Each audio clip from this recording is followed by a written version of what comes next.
And very, very honored that I got the response and the open heart, and people welcomed the album.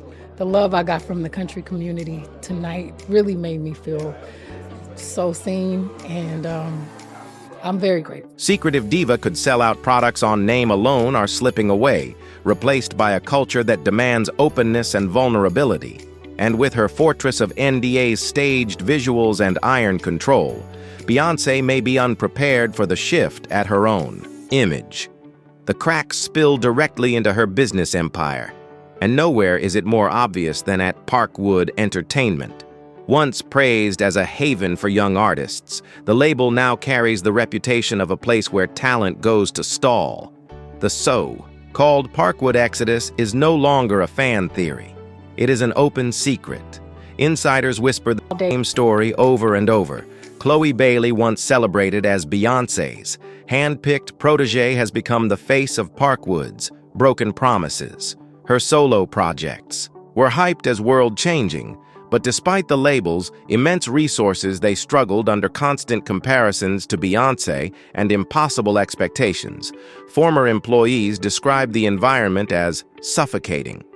One said it feels like working in a glass palace where every move is judged against what Beyoncé would do, and nobody, not even Beyoncé herself, could meet that standard. Some in the industry now call Parkwood a career-ender. Artists arrive with dreams of breaking out, but instead vanish into endless development, over-polished visuals, and the impossible task of following Beyoncé's blueprint. Say you did so much for so many country artists like Rihanna Giddens and other folks who you hear them talk about. I saw her cry on CBS talking about the opportunity, that banjo lick and how it changed everything. How important? Well, the banjo has a deep history, and I just feel honored to reintroduce some of that history that I think has been print while trying to be original. No wonder rising stars are quietly slipping away, letting contracts lapse or avoiding the label altogether. One unsigned artist even said joining Parkwood is like taking a vow of silence. You get the keys to the castle, but you must act invisible. This same pattern echoes throughout Parkwoods. Short history artists arrive with a tidal wave of hype only, to vanish without leaving a ripple. Projects get shelved. Creative differences are blamed.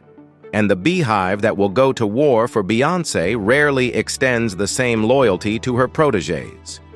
The story never changes. Nobody can survive in her shadow, and trying only leads to disappointment for both the label and the audience. Some argue this is just collateral damage from working under a perfectionist, but others suggest something deeper.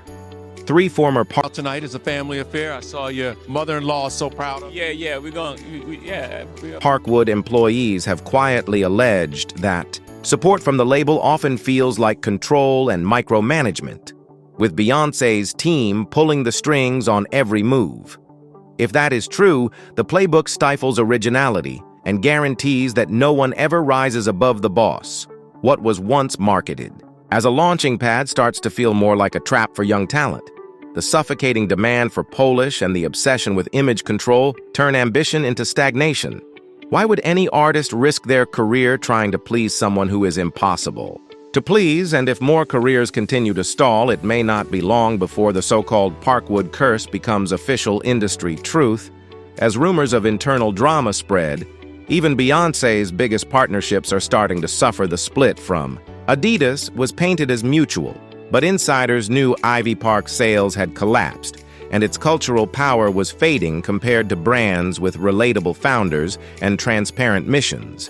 Cécred, her haircare venture, is already being dismissed as a niche luxury line, a polite way of saying it only appeals to I want to ask you about Jay-Z's album. I think it's genius. Like all of his projects. I thought it was hard superfans rather than the mainstream, while other celebrities adapt with TikTok stunts, candid interviews, and constant engagement. Beyoncé doubles down on silence, convinced her mystery is still an asset. But the market has no patience for walls. Every tightly controlled launch is met by a competitor that feels fresher, warmer, and more accessible. Her empire was built on revolution, surprise, drops, genre flips, fearless moves that reshaped the industry. But now the same tactics feel brittle, frozen in time. She avoids interviews, rarely speaks, and seems unable to let anyone else shine, while Rihanna builds a Fenty empire rooted in inclusivity, affordability, and connection. Beyoncé's brands look like expensive trophies, symbols rather than essentials to a new generation. Her distance feels less like strength and more like stubbornness, and as scandals, lawsuits, and label turmoil mount, the myth of perfection begins to fracture. Some in the industry whisper that her perfectionism has turned into self-sabotage. One manager compared it to the Marie Antoinette problem, saying she has lost touch with the very people who made her powerful. If Beyoncé does not adapt, even the strongest empire can collapse from within. And now the world is watching as the most carefully Educated gangster rapper, that's all. managed career in entertainment begins to unravel. Is this the final chapter of the Queen Bey saga, or just another twist that she will transform into a comeback? The stakes could not be higher. Her insistence on privacy and her perfectionist grip on every detail may not only tarnish her legacy, but also dismantle the empire she has spent decades building. As scandals increase and the industry shifts, even her most loyal defenders are starting to question whether her reign can survive another year of silence and secrecy. Now we want to hear from you. Do you think Queen Bey's reign is truly coming to an end? Or is this just another obstacle on her path to immortality? Share your thoughts and theories in the comments below. Until next time, keep your eyes wide open, because in the world of celebrity empires, no throne is ever as secure as it seems. Stay tuned, stay sharp, and stay skeptical. Bey Watchers. But when you look closer, those numbers are only part of the picture. Behind the scenes, whispers grow louder about Beyoncé's business moves falling flat in ways no one expected. Ivy Park, once seen as the brand that could crush Lululemon, looked unstoppable in 2021, bringing in an estimated $93 million. But just a year later, the revenue collapsed to $40 million. And by 2023, the partnership with Adidas ended quietly. For a woman who turned surprise album drops, I do. Yeah. When I get home, I'm like completely lazy. I don't want to clean. I don't want to do anything but try to recover. It's my job to give 100%, and I feel like, you know, I've been allowed to do what I love for so long. I love my job, so the least I can do is give my all. You know, into cultural earthquakes, and who can make a simple shampoo go viral overnight.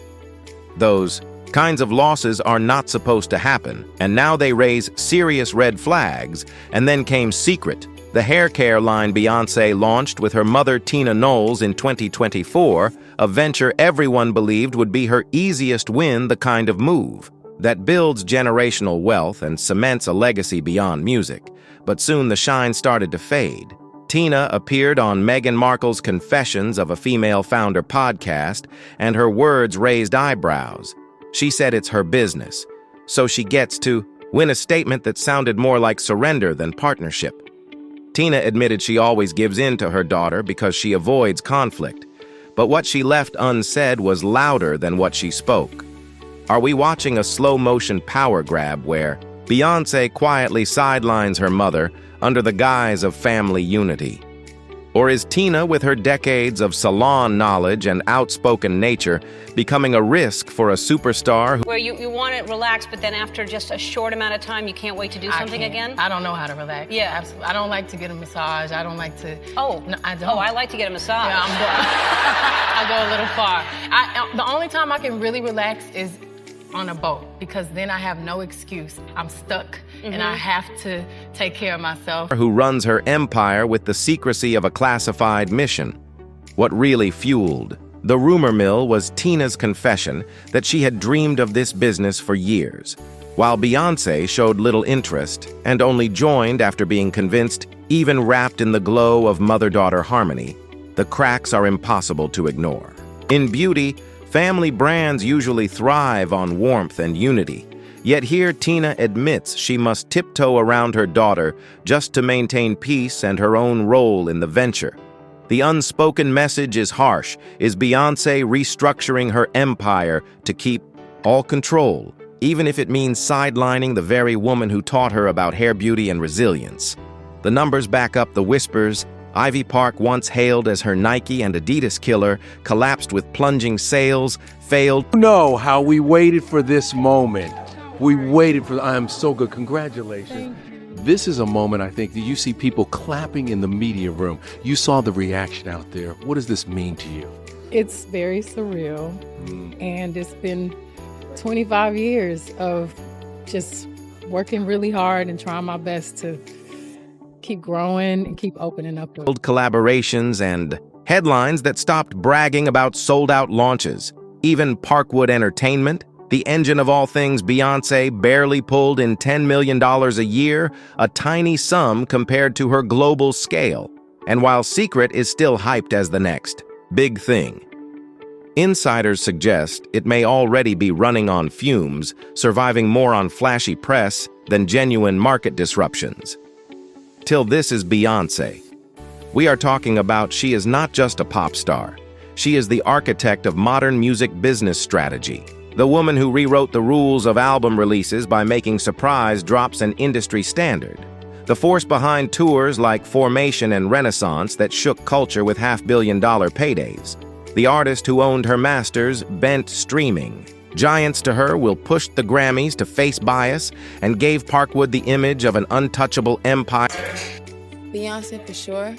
I love her. I love Beyonce. Jay-Z too, I really admire the both of them. Empire for 2 decades. When Beyonce moved, the entire industry followed. Which is why every stumble, every underperforming venture feels like an earthquake. If Queen Bey can't turn gold into platinum, then what does that reveal about the machinery behind the curtain? And yet the most intriguing drama may not be about the charts or sales, but the civil war, quietly brewing inside her own empire. Whispers about fallout with Tina Knowles grow louder. Tina, with her bold old-school ways, may now be a liability in a brand that thrives on silence, secrecy, and control. While Beyonce has mastered the art of never explaining, never complaining, and locking down her world tighter than a vault. Tina is out on podcasts talking about disagreements, sharing details, and giving the world just enough to wonder if the mother-daughter alliance has soured behind closed doors. Insiders even suggest Tina's traditional approach is colliding with the rigid discipline and privacy that Beyoncé's team demands, and no matter how hard Tina tries to frame it as trust and unity, the tension is impossible to ignore. Just as tabloids began circling the mother-daughter drama, Beyoncé unleashed Cowboy Carter, a country album that seemed like another crowning moment. It earned historic Grammys, sparked a massive tour, and even ignited Black entrepreneurship as fans turned. An artist that makes albums. That's it. People don't make albums anymore. They don't make albums. They just try to sell a bunch of little quick singles, and they burn out, and they put out a new one, and they burn out, and they put out a new one. People don't even listen to a body of work anymore. Turned her Western rebrand into booming small businesses. Cowboy hats and sashes were suddenly everywhere. But when the confetti settled, a darker story began to spread. The so-called Cowboy Carter curse echoed through social media and industry whispers, while Beyoncé celebrated reclaiming country music. For Black artists, lawsuits piled up with accusations of stolen designs, unpaid collaborators, and creators cut out as soon as the PR machine moved on.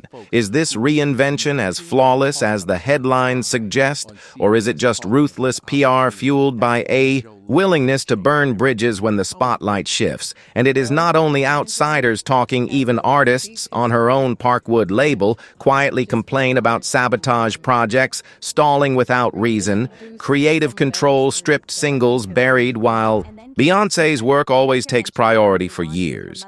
No one dared speak against the queen. But now, as cracks spread from family tensions to collapsing fashion lines, more voices are rising, and some are beginning to whisper that the downfall may already be in motion. Due is give my all. And then there is the money on paper. Beyoncé is said to be worth more than $760 million, and her Renaissance World Tour pulled in nearly $600 million. But a closer look tells a different story. Our first guest is one of the biggest stars on the planet. Please welcome my friend Beyonce. But what's left unsaid hangs in the air. Are we witnessing a slow-motion power grab with Beyonce pushing her mother to the Ivy Park collapsed. Cécred already feels like it is losing momentum, and Parkwood's reported revenue is shockingly small for a company of that scale. Yes, touring still brings in massive cash and Netflix specials, film deals, and private shows. Pad the numbers, but the empire appears more dependent on old-school touring and quick endorsements than real scalable business plays. Could the billion-dollar empire be nothing more than a myth built on nostalgia, brand loyalty, and a wall of secrecy? So thick even her partners cannot see through it. This is the same woman who forced the music industry to shift release dates, who held the Grammys accountable for bias, who made visual albums and concert films billion-dollar ideas.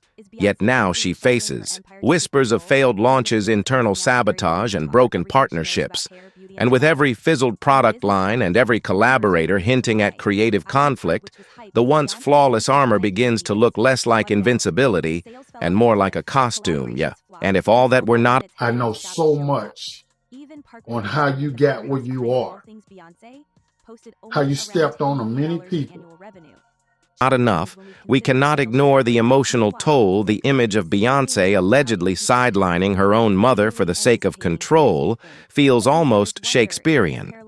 Tina herself admitted that she always caves, that she apologizes when her children are upset, painting a picture of a family dynamic where even million-dollar business decisions end with mom backing down. How long can that kind of fragile balance last before it collapses under its own weight? The music still sells. The tours still bring in more money than almost anyone not named Taylor Swift.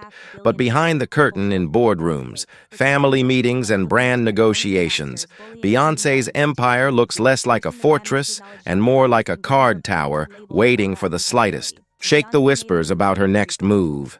Next partnership and next power play are already spreading because in the ruthless world of celebrity empires, even the smallest sign of weakness is enough to invite the wolves to the door.